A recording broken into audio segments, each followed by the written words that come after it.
We're going to shopping sa mga karne. Britney, go.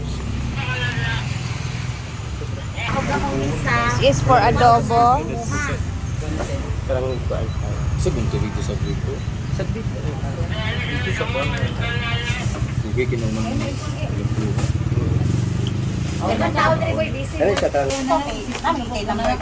Ayan, mamimili tayo ng mga ulam natin. lagi. Bibili din ako ng ulam for mama 1419. para pangtanghalian nila. So, busy ang mga tao. Bye! Muapas ako dadto.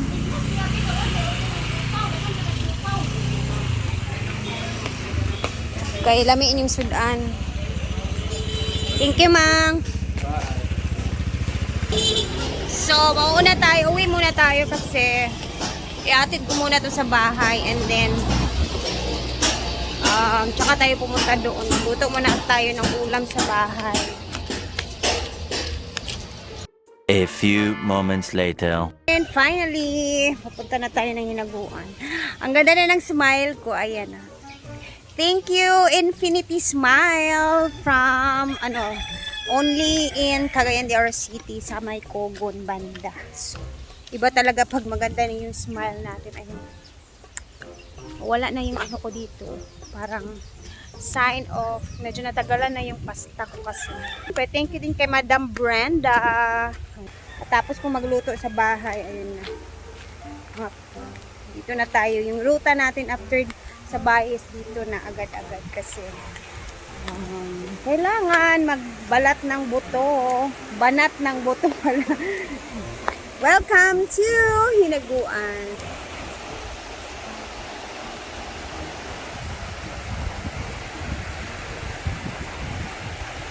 At syempre, dahil sahod na, magbayad na tayo sa mga utang and everything. Syempre, ako may utang din talaga ako dito sa canteen area niya Mama Sita. So let's go para makapangutang na din tayo again kasi nakapagbayad tayo, di ba? Ganun.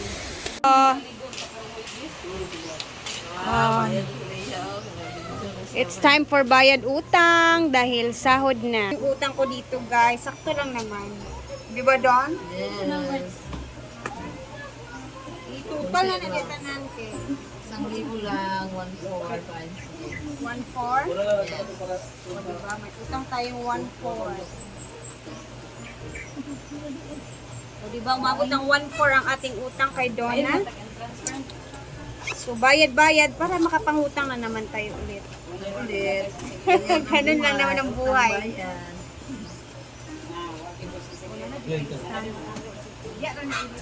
Yes. Hindi na magkawatak-watak. So, next utang is wala na. Thank you very much. Thank you, Don. Mga bayarin na lang, mga billings na lang.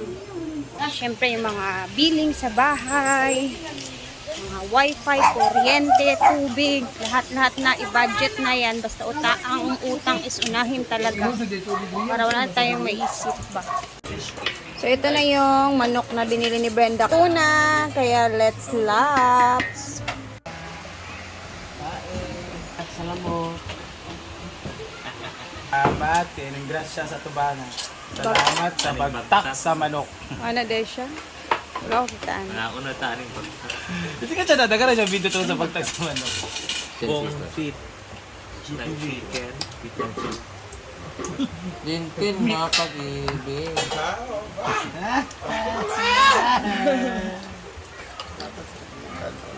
Sa tulgong kita mag-iing matambal mo nito. Aso ang tambal na. Ito mga maso eh. May legit!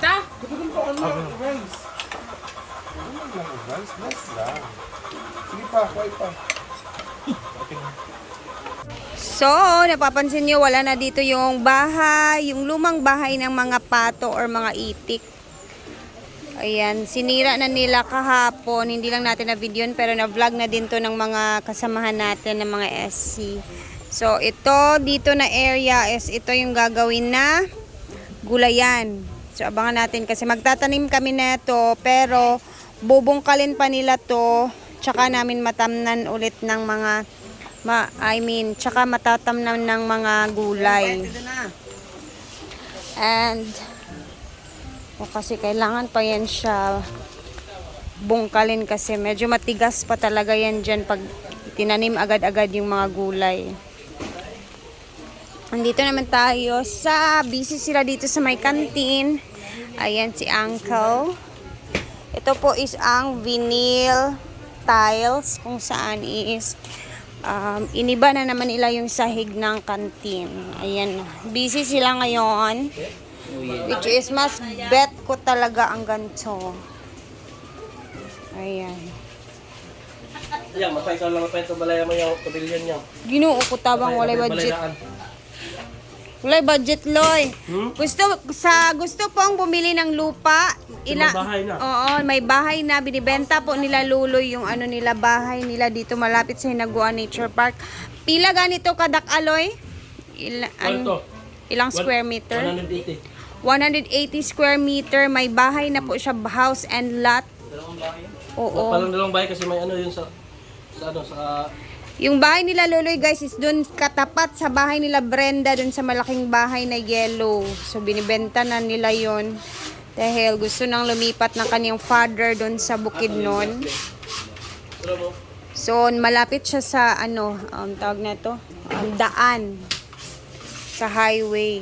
may parking area. May parking area tapos dalawang andana na.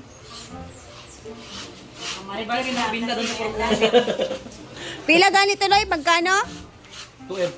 2 million yung pagbenta nila sa bahay at lupa. Pili, may discount pa mga kaya. Ako, 150,000 daw ako. Sa kapit. Ikaw, May binta ko nun. 250,000. Hamakan. Ganito. tarong ba? Ang issue nito ay tubig. Dito sa upper, Sulana. Bawa, naiiko gani. So, from fake grass, naging vinyl tiles na siya. Ayan na, kuya. Ito is dapat talaga to sa mga simentado. Ang lang pang dito lang to. Mas bet ko, parang gusto ko ganito nihin yung bahay namin kasi rough yung simento namin sa bahay. Kaso lang, yung isang ganto is nasa 90 pesos yung isa. Ang buwan mo na kuha nito maray na kusina-kusina. Dapit. Si Brenda naman magbuot. Kaya mo? Yan, ano mo? Nagani ko. Pwede naman good. Kuan naman good. Kanang kusina dia. Kaso lang kay sarado man. Wala lagi na napuslan ba? So si Mana pero na ito ba? Mugani. Kanang lutuanan sa likod ba nga wala napuslan. Baungan naman na. Ay, nakabris na nagaya pre ba? Bilim na sahon. Ba? So rugby lang po yung nilalagay nilang pandikit dyan. Pwede lang man tayo na magdikit, no? Singling ano niya? Gamahan na singling niya. Power na singling yan eh. Nagdoon bukit pa rin rin. Okay, kuya. Tas kailangan ipa-dry pa muna talaga yung rugby tsaka ididikit sa semento. So kani dayon siya ang mga wala pa na dili sa tupong ya. I-cut-cut na lang ba? Kailan bigyan mo tuloy yung barili? 100,000. Ila? 100,000? Uy! Tarong mo ba? Kapag dito ko eh. Tado pa! Bale, 100,000. Baligya? Oo. Ano, ay tao? Itaw? Isyo yung puyo. Isyo na. Balik po yun. Ayan na. Ikaw yan. Abot, basta yan mo kanin yung manalim ba? Grabe, sobrang init talaga ng panahon ngayon. Uy. Ayun yung mga bakla andun sa ilog naliligo kasi sobrang init. Iba talaga yung init pag Holy Week. Grabe talaga, summer na summer. Kaya kayo dyan, huwag kayong magpainit masyado. Baka may, mahirap na ang magka-heat stroke tayo, guys. Andito sila, naliligo sila, madam.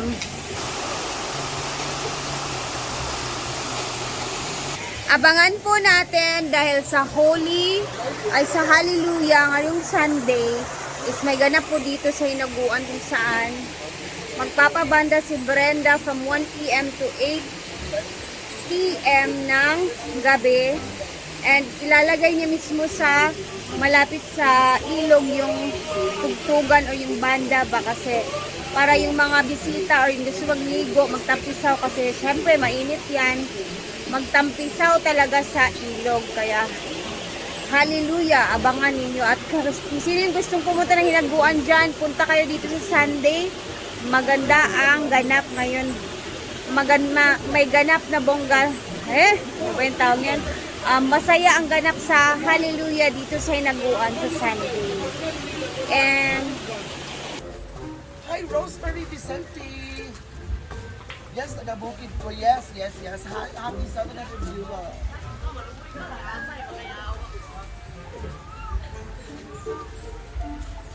Hello, Lodi. Hi, Yami. Say, musta naman yan? Sila ka po, ano po kaya? Happy na po si Julian Santos. Kung siya itulat po. May taga-bukid ko. Kanang naiwan niyo yung ano, bato.